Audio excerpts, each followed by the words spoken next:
अस्सलामु अलैकुम दोस्तों। क्या आप जानते हैं रोज़ा सिर्फ इबादत ही नहीं बल्कि एक मुकम्मल साइंटिफिक इलाज भी है।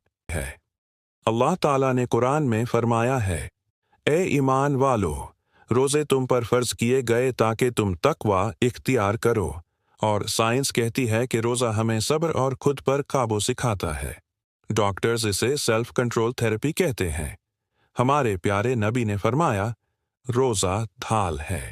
साइंस भी यही कहती है कि रोज़ा हमारे जिस्म को डिटॉक्स करता है, जहरीले मादों को ख़त्म करता है। कुरान में अल्लाह फरमाता है, खाओ और पियो मगर हद से न बढ़ो।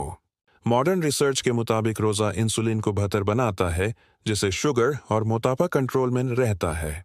हमारे प्यारे नबी सल्लल्लाहु अलैहि वसल्लम का फरमान है, शैतान तुम्हारे जिस्म में खून की तरह दौड़ता है, रोज़ा उसका रास्ता तंग कर देता है।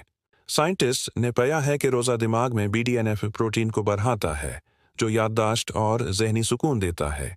हमारे नबी ने यह भी फरमाया, जो रोज़ादार को इफ्तार कराए उसे बराबर का सवाब मिलता है। साइंस कहती है कि दूसरों की मदद करने से हमारे दिमाग में ऑक्सीटोसिन हार्मोन बनता है, जो हमदर्दी और मोहब्बत को बढ़ाता है।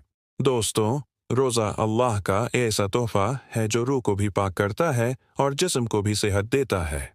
अगर आपको ये वीडियो पसंद आई तो लाइक करें, शेयर करें और चैनल को सब्सक्राइब करें। अल्लाह हाफिज़।